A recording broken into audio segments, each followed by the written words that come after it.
बिंदास भोजपुरिया के लिए मनोज टाइगर उर्फ बतासा चाचा की बहुत बहुत बहुत शुभकामनाएं। बहुत बहुत शुक्रिया बताशा चाचा, मनोज जी। रंगीला फिल्म शूट कर रहे हो आप लोग, फिल्म के बारे में मैं जानना चाहता हूँ, आप किरदार के बारे में थोड़ा सा जानना चाहता हूँ। सर किरदार के बारे में थोड़ा सा रिवील नहीं करूंगा, लेकिन यह है कि ये सिनेमा बहुत ही यूनिक है। इस बार हंसी का पैमाना और उसका पैटर्न थोड़ा डिफरेंट है, और ये एक एक्सपेरिमेंट है, और इसे आप थिएटर में ही देख पाएंगे। थोड़ा सा हमारे ऊपर दबाव है हमारे डायरेक्टर्स और प्रोड्यूसर्स का कि आप हम इसको रिवील ना करें, लेकिन भोजपुरी में इस तरह का पैटर्न और इस तरह की कॉमेडी नहीं आई है। सब्जेक्ट भोजपुरी का जो है ऐसे नॉर्मल सब्जेक्ट है, लेकिन उसमें जो कॉमेडी का पार्ट है वो बिल्कुल अलग ही मसाला लेकर है, जो पागल कर देगा लोगों को हंसते हंसते के लिए, हंसने के लिए। मनोज जी, फिल्मों में एक ज़माने में सिर्फ कॉमेडियन हंसाता था, आज हीरो हंसाता है, हीरोइन हंसाती है, कैरेक्टर आर्टिस्ट भी हंसाता है। जी हंसाने का पैमाना बढ़ा है या कॉमेडियन का पैमाना थोड़ा सा कम हुआ है? देखिए सर, मैं ये कह सकता हूँ कि शायद भोजपुरी में कॉमेडियन का पैमाना था ही नहीं कभी। और हिंदी सिनेमा में ये बहुत गंभीर सब विषय पूछा आपने, बहुत कमाल का सवाल आपने पूछा। हिंदी सिनेमा में जब दिलीप साहब स्टार थे तो जॉनी वॉकर के साथ और बहुत सारे कॉमेडियन स्टार थे जो कि स्टारों से कम पैसा नहीं लेते थे। उसके बाद दूसरा दौर आया। महमूद जी जो जी, थे मैं वो नहीं पा रहा हूँ। महमूद साहब आए, जितेंद्र साहब स्टार थे, वो उनसे ज़्यादा पैसा लेते थे।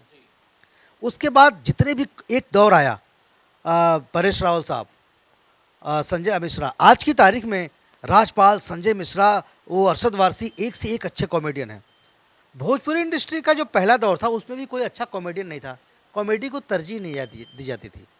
2000 के 5 के बाद भी जब कॉमेडियन आए तो उनको नाड़ा पहनाकर और वो चार्ली मूछ बना करके कॉमेडी कैरेक्टर, मजाक का पात्र, और अगर हीरो का बजट होता था 5 लाख तो 15,000 बजट हुआ करता था या 11,000 बजट हुआ करता था कॉमेडियन का।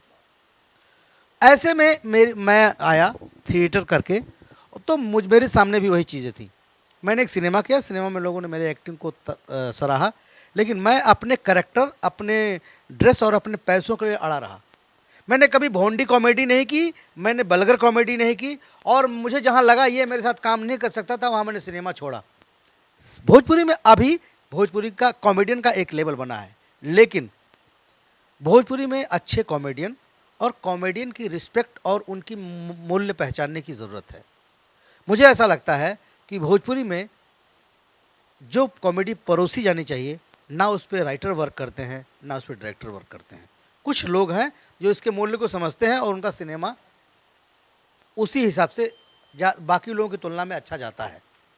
जी मनोज जी, सवाल ये है कि कभी ऐसा लगता है कि हीरो बने होते तो ही बेहतर था? देखिए सर, मैं तो जब 18 साल का 16 साल का था तब भी मैंने रामलीला में सुमंत्र और न जाने कितने बूढ़ों का रोल किया था। दरअसल मूल्यांकन मैं अपना बहुत बचपन से जानता हूँ और मुझे पता है कि मैं अभी भी हीरो हूँ। मेरी निगाह में हीरो की परिभाषा अलग है। मैं हीरो था, हीरो हूँ और मृत्यु तक मैं हीरो ही रहूँगा। मैं जिस सिनेमा में रहता हूँ, जिस किरदार में रहता हूँ, वो हीरो ही रहता है, क्योंकि मुझे पता है कि मेरे सामने जो आएगा बहुत उसको नाकों चने चबाने पड़ेंगे उसको। तो मैं, कहते हैं ना, प्लेटफॉर्म पे जब आदमी चढ़ता है तो प्लेटफॉर्म छोटा बड़ा नहीं होता, उसे करने वाला छोटा बड़ा होता है। किरदार जो होता है हीरो नहीं होता है, उसे करने वाला हीरो होता है। जब एक बड़ा नाम, एक बड़ी पहचान बतौर कॉमेडियन बताशा चाचा एस्टेब्लिश हो गई, तो उसे तोड़ के या उसे बदल के फिर आपने विलन क्यों बने आप? क्योंकि सर इंडियन फिल्म इंडस्ट्री का एक इतिहास है। तमिल, तेलुगु, कन्नड़, बंगाली, मलयालम, आज तक किसी स्टार कॉमेडियन को दर्शकों ने विलन में एक्सेप्ट नहीं किया। स्टार विलन को कॉमेडियन में लोगों ने एक्सेप्ट कर लिया, लेकिन कभी किसी कॉमेडियन को किसी भी इंडस्ट्री ने एज ए विलन एक्सेप्ट नहीं किया। ये मैं लीग तोड़ना चाहता था।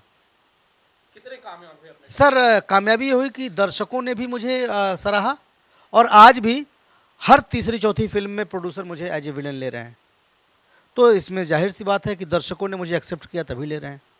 हिंदी की छोड़ दी, भोजपुरी की, अब फिर से हिंदी की कब दिखाई? सर अभी हिंदी की मेरी फिल्म कंप्लीट है, एक लाइव बिरयानी, और एक मेरा बहुत बड़ा शो हिंदी का शुरू होने वाला है। शूटिंग चालू हो गई, सिंहासन लाइव ओके पे शुरू होने वाला है, और बहुत जल्दी बहुत अच्छे अच्छे हिंदी फिल्मों में आऊँगा। मैं कोशिश मेरी चालू है सर। मनोज जी, गया है यूपी बिहार में या पूरे हिंदुस्तान में लोग इस नाम से जानते हैं। असल की कहानी क्या है इसके पीछे, नाम कैसे पड़ा ये? निरहुआ रिक्शा वाला में मेरा नाम था बतासा, और वो नाम मैं नहीं चाहता था कि मेरा रखा जाए। संतोष मिश्रा राइटर ने कहा यार ये नाम हिट होगा, मैंने कहा ठीक है, और सच में बहुत बड़ा हिट हुआ। तो किसी एक्टर का नामकरण दो ही बार होता है, एक बार जब वो पैदा होता है, एक बार जब उसका कोई सिनेमा हिट होता है। उसके बाद कितने भी हिट दे उसको बुलाया उसी नाम से जाता है। गब्बर सिंह नाम पढ़ने के बाद अमजद खान ने बड़ी बड़ी हिट दी लेकिन उनको गब्बर ही कहा गया। अक्षय कुमार ने बड़ी बड़ी हिट दी लेकिन उनको खिलाड़ी ही कहा जाता है। ऐसे बहुत सारे, सर्किट हिट हो गई तो अरशद वारसी ने बड़ी बड़ी हिट दी लेकिन सर्किट ही कहा जाता है। मैंने बड़ी बड़ी हिट दी और बड़ा कमाल कमाल रोल किया लेकिन मुझे बतासा ही लोग कहते हैं, और ये बतासा मुझे अच्छा भी लगता है और जीवन भर रहेगा बतासा। आने वाले वक्त में कोई ऐसा नाम चाहते हैं जो इस नाम से आगे बढ़े या इससे ज्यादा लोग आपको उस नए नाम से जाने? देखिए नाम तो मैं नहीं चाहता, मेरा नाम जो है वो उससे संतुष्ट हूँ मैं, जो नवाजा गया है उससे संतुष्ट हूँ। हाँ, मैं किरदार करना चाहता हूँ, मैं पंकज कपूर और इरफान और परेश रावल जैसे किरदार करना चाहता हूँ। चलिए आखिरी सवाल, आने वाले वक्त में बताशा चाचा की कौन कौन सी फिल्में हैं जो सिनेमा घर में? मोहब्बत जिंदाबाद है, निरहुआ सटल रहे हैं, और आतंकवादी है, गुंडे है, कहानी किस्मत की है, रंगीला है, और यही सारी फिल्में हैं जो कंप्लीट हैं, बस रिलीज होने वाले हैं। नमस्कार दोस्तों, मैं मनोज सिंह टाइगर और आप लोगों का प्यारा बतासा चाचा। आप देख रहे हैं चैनल दबंग भोजपुरिया। बिंदास भोजपुरी। बिंदास, ओके। नमस्कार दोस्तों, मैं मनोज सिंह टाइगर और आप लोगों का प्यारा बतासा चाचा।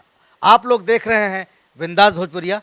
बिंदास भोजपुरिया देखने वाले समस्त दर्शकों को मैं मनोज सिंह टाइगर और आपका प्यारा बतासा चाचा भगवान से ये दुआ करते हैं और भगवान से प्रार्थना करते हैं कि आपका आने वाला वर्ष 2017 मंगलमय हो। आप हंसते रहें, मुस्कुराते रहें, अपने कामयाबों पर चढ़ते रहें।